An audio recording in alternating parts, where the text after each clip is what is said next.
This is a true story of the day a corpse changed the course of World War II.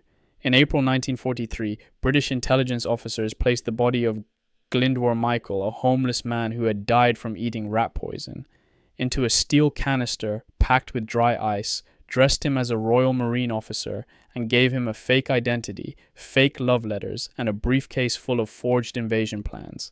They floated him off the coast of Spain, watched the documents climb through German intelligence all the way to Adolf Hitler's desk, and then watched as Hitler shifted entire divisions away from Sicily based on a lie written by a dead man.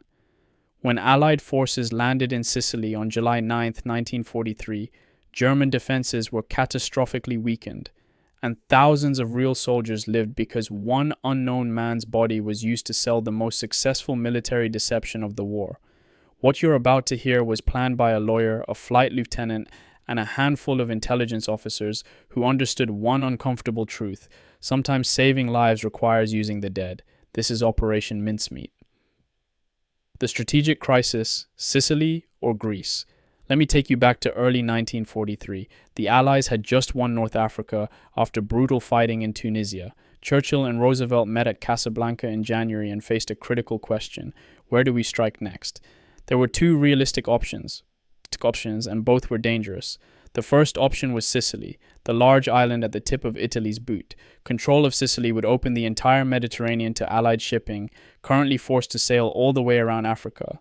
It would also provide a launching point to invade Italy itself and potentially knock Mussolini out of the war.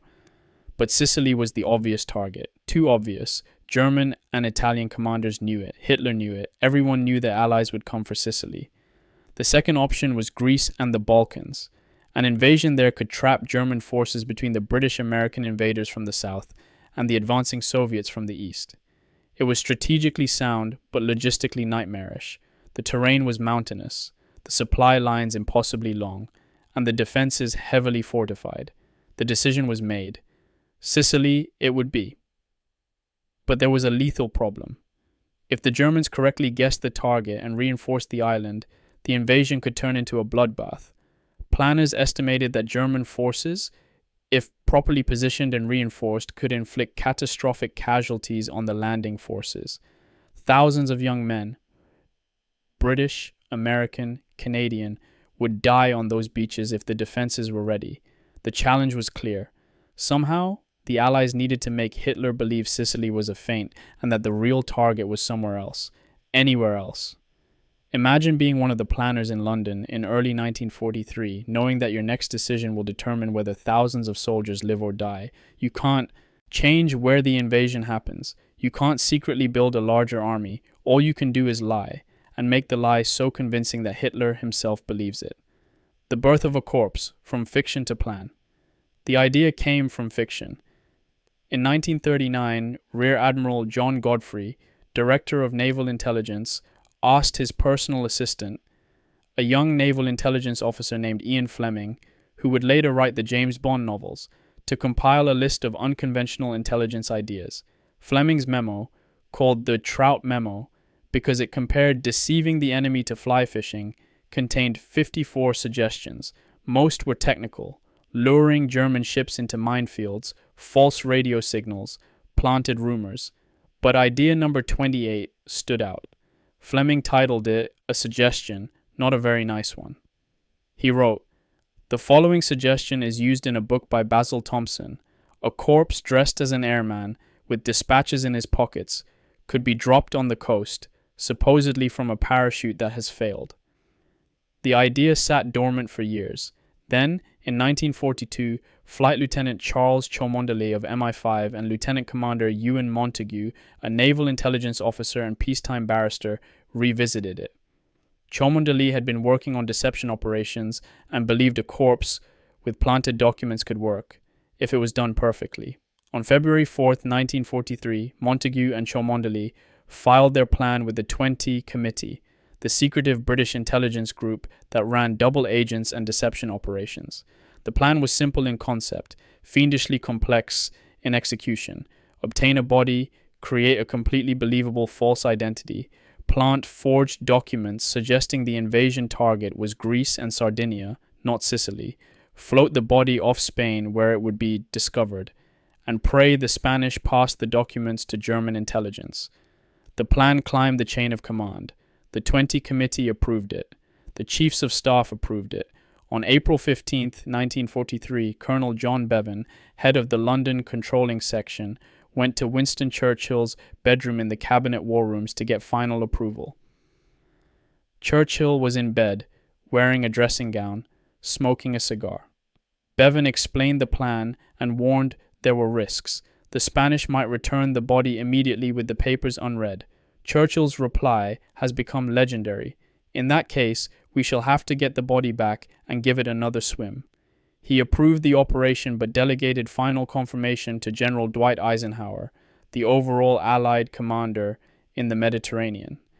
Eisenhower's encrypted reply came on April 17th. Proceed. Creating Major William Martin, the man who never lived. Now came the hardest part, making the lie believable. It wasn't enough to dress a corpse in a uniform and attach some documents. German intelligence, the Abwehr, was thorough and professional. If anything seemed off, they would dismiss the whole thing as Allied disinformation. Montagu and Cholmondeley had to create a human being. They started with the body. They needed someone who had died recently, whose death could plausibly be explained as drowning after a plane crash, and whose family would never know what happened to him. They found Glyndwr Michael, a 34-year-old homeless man from Wales who had died in a London warehouse on January 28, 1943, after swallowing rat poison containing phosphorus. The pathologist, Sir Bernard Spilsbury, Britain's most famous forensic expert, confirmed that Michael's body could pass as a drowning victim if examined by Spanish doctors. The phosphorus poisoning would not be detectable, and the fluid in his lungs could be interpreted as seawater. Michael's body was quietly placed in a London mortuary, and no one outside the operation was told. Next, they built Major William Martin. He was given the rank of acting major in the Royal Marines, assigned to Combined Operations Headquarters. Montagu and Cholmondeley invented his entire life, his tastes, his finances, his personality, his love life. They filled his pockets with receipts from a London hotel, ticket stubs, a letter from his bank about an overdraft, keys, loose change, and cigarettes. They gave him an identity card, a naval ID card, and a St. Christopher medallion. They even gave him a fiancée, a woman named Pam, whose photo they placed in his wallet alongside 2 love letters she had supposedly written. One letter read, in part, "The last few days have been heaven. I know everything is going to be wonderful." The letters were written by a real woman, a secretary in MI5 who agreed to help, but the relationship was entirely fabricated. Major Martin even carried a receipt for an engagement ring. Can you imagine the strange intimacy of this work, creating a man's entire emotional life, his debts, his love, his carelessness with money, knowing he would never live it, but hoping the details would be so human that German intelligence officers would believe he had? The most important items were the documents in his briefcase. 2 letters, both forged, both written on official stationery, both signed by real senior officers who were secretly part of the deception. The first letter was from Lieutenant General Archibald Nye, Vice Chief of the Imperial General Staff, to General Harold Alexander, Commander of Allied Ground Forces in North Africa. The letter casually mentioned that Allied forces were planning major landings in Greece, specifically at Cape Araxos and Kalamata, with a diversionary feint towards Sicily. It mentioned reinforcements, troop numbers, and logistical concerns. It read exactly like a real high-level briefing letter, because it was written by people who wrote such letters every day. The second letter was from Admiral Lord Louis Mountbatten to Admiral Andrew Cunningham, introducing Major Martin as a specialist in combined operations and amphibious landings. The letter gave Martin a plausible reason to be flying to North Africa with secret documents. He was a staff officer being sent to brief commanders. Every detail had to be perfect. If even one element seemed wrong, a misspelled name, an incorrect date, a receipt from the wrong shop, the entire operation would collapse. The journey, releasing the lie. On April 17, 1943, Montagu and Cholmondeley dressed Glyndwr Michael's body in full Royal Marine officer's uniform. They placed the briefcase chained to his belt with a leather-covered strap across his torso. They fitted him with a life jacket. Then they sealed him inside a specially designed steel canister packed with dry ice to preserve the body during transport. The canister was loaded into a van driven by St. John Jock Horsfall, a famous pre-war racing driver. Montagu, Cholmondeley, and Horsfall drove at high speed through the night to the naval base at Greenock, Scotland. There, the canister was loaded aboard HMS Seraph, a British submarine commanded by Lieutenant Norman Bill Jewell. The Seraph set course for the southern coast of Spain, near the town of Huelva. Huelva had been carefully chosen. The coastal currents there would carry a body ashore naturally. More importantly, Huelva had a very active German intelligence agent, Adolf Klaus, son of the German consul, who operated undercover as an agricultural technician and had excellent contacts with Spanish officials. British intelligence knew the Spanish government. Officially neutral but sympathetic to Germany, routinely passed intelligence to the Abwehr. Huelva was the perfect place for a discovery. On the night of April 30th, 1943, just before dawn, the Seraph surfaced about a mile off the coast. The crew opened the canister and lifted out the body of Major William Martin. Lieutenant Jewell read Psalm 39 aloud. "Lord, let me know mine end and the number of my days."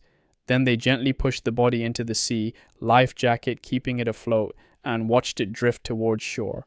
Jewell sent an encrypted message back to London. Mincemeat complete. The steel canister, which could not be allowed to float ashore, was riddled with machine gun fire to sink it.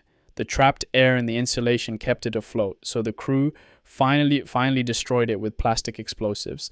Then the Seraph submerged and continued on to Gibraltar. The discovery, Spain takes the bait hours later. On the morning of May 1st, a Spanish sardine fisherman found the body floating near the beach at Punta Umbria, just south of Huelva. He notified the local police. Spanish authorities recovered the body and the briefcase still chained to the belt. Francis Haselden, the British vice-consul in Huelva, a man Montagu had described as reliable and helpful, was notified and immediately began making formal requests for the return of the body and documents. This was part of the script. If the British showed too little interest, the Spanish might become suspicious. If they showed too much, the same. Haselden played his role perfectly, expressing appropriate concern but no panic. Meanwhile, behind the scenes, Spanish military intelligence photographed every document in the briefcase before officially returning the originals to the British. Copies were passed to Adolf Klaus and through him to the Abwehr in Berlin. On May 9th, the body, still in its uniform, still with the briefcase attached, was returned to British authorities. Montagu's team examined the briefcase under laboratory conditions. Tiny threads and seals that had been invisibly placed on the documents confirmed they had been opened, read, and carefully resealed. The bait had been taken. Now the question was, would the Germans swallow it? Climbing the chain. From Madrid to Hitler's desk, British intelligence had one enormous advantage: ultra. At Bletchley Park, cryptographers were reading encrypted German military communications in near real time. Montagu and his team could track almost hour by hour how the forged documents moved through the German command structure. On May 14th, 1943, an ultra decrypt revealed the first proof of success. A German message sent 2 days earlier warned that the Allied invasion would be in the Balkans, with a feint toward the Dodecanese Islands. The information from Major Martin's briefcase had reached German high command. On the same day, Adolf Hitler met with Admiral Karl Dönitz, commander of the German Navy. Hitler declared that Sicily was clearly not the real target. It was too obvious. He ordered that Greece and Sardinia must be reinforced immediately. He commanded that the 1st Panzer Division, then in France, be transferred to Greece. Additional divisions were ordered to Sardinia and the Balkans. A message was sent from Brigadier Leslie Hollis, secretary to the Chiefs of Staff Committee, to Winston Churchill, who was visiting the United States. It read, "Mincemeat swallowed rod, line, and sinker by the right people, and from the best information they look like acting on it." Montagu continued the deception to the very end. On June 4, 1943, he ensured that Major William Martin's name appeared in the published casualty list in the Times of London. By coincidence, 2 other officers with similar names were also killed that week, adding another layer of authenticity. Think about what this means. A lie, written on paper and placed on a corpse, traveled from a Spanish beach to the desk of Adolf Hitler, and Hitler believed it so completely that he moved entire armored divisions based on the word of a man who never existed. The invasion, Sicily, and the proof. On July 9, 1943, Operation Husky, the Allied invasion of Sicily, began. Over 160,000 British, American, and Canadian troops landed on the southern and eastern coasts of the island. They expected ferocious resistance. Instead, they found weakened defenses.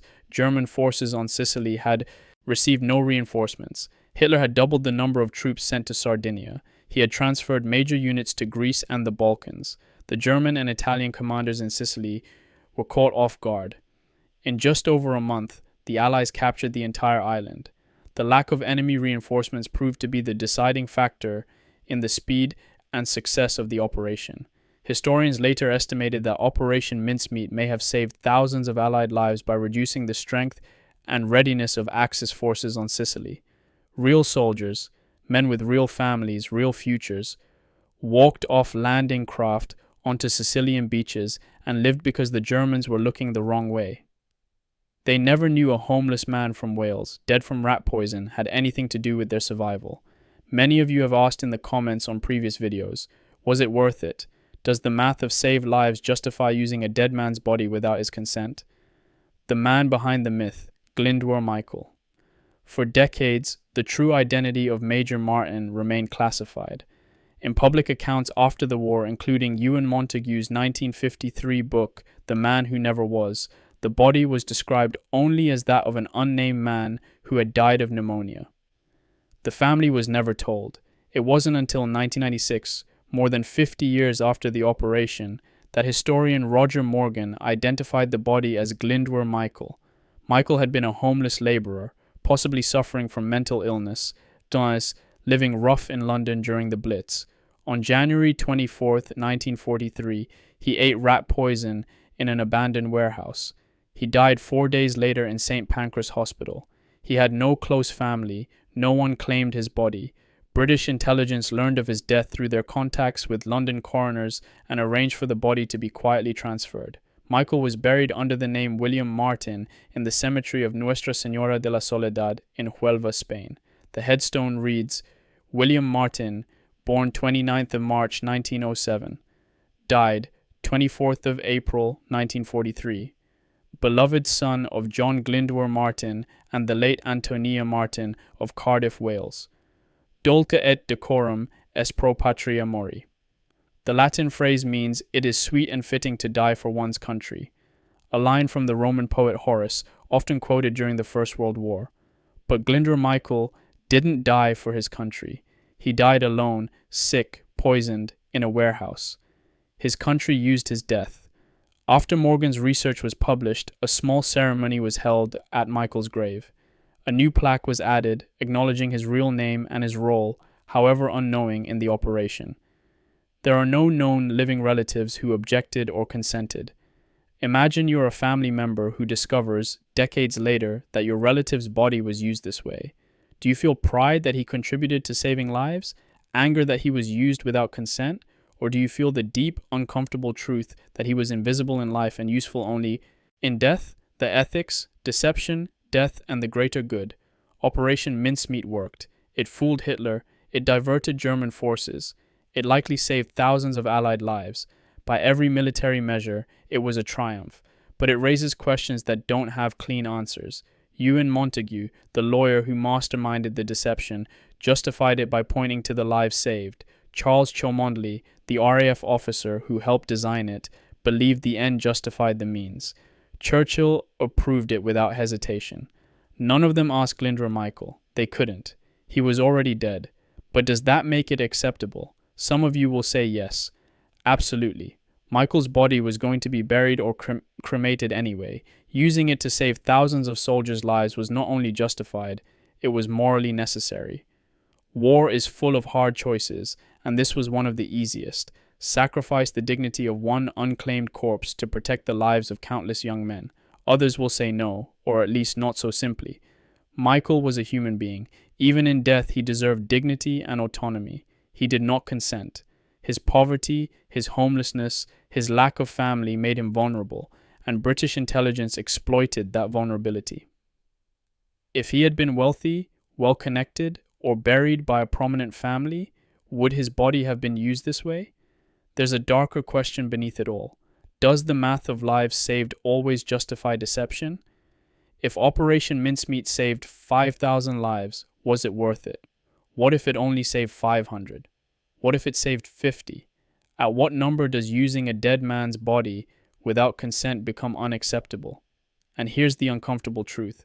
We celebrate this operation because it worked. If the Germans had seen through the ruse, if they had reinforced Sicily anyway, if the invasion had turned into a bloodbath, we would remember Mincemeat as a grotesque failure, a moral stain, a case study in hubris. The ethics didn't change, only the outcome did. The legacy, deception as a weapon. Operation Mincemeat became the template for future deception operations.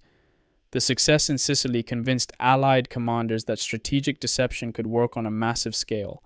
A year later, in 1944, the Allies used an even larger deception, Operation Fortitude, to mislead the Germans about the location of the D-Day landings in Normandy. Fortitude involved fake armies, false radio traffic, dummy tanks and landing craft, and double agents feeding disinformation.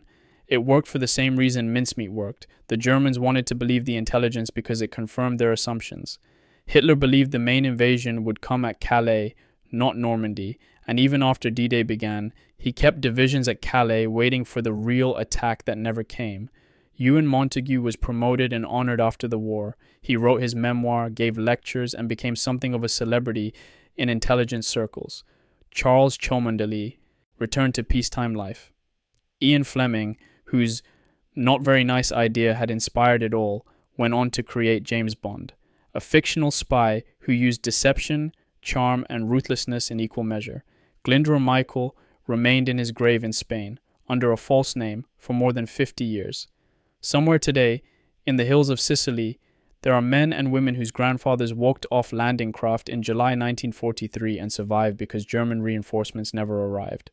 They don't know Glyndwr Michael's name. They don't know a homeless man from Wales had anything to do with their family's existence. But the connection is real. If you had the power to use one unclaimed body to save thousands of lives, would you? If the operation were secret and no one would ever know, would that make it easier or harder? Operation Mincemeat succeeded beyond every expectation. It fooled Hitler, shifted armies, and changed the course of the war. But it also reminds us that war demands not just courage and sacrifice, but lies, manipulation, and the use of the powerless to protect the powerful. The corpse that lied saved lives. That much is certain. Whether it was right to make him lie, that question is still floating, unanswered, somewhere between the coast of Spain and the conscience of history. If stories like this matter to you, share this video and subscribe so more people hear them. Deception won.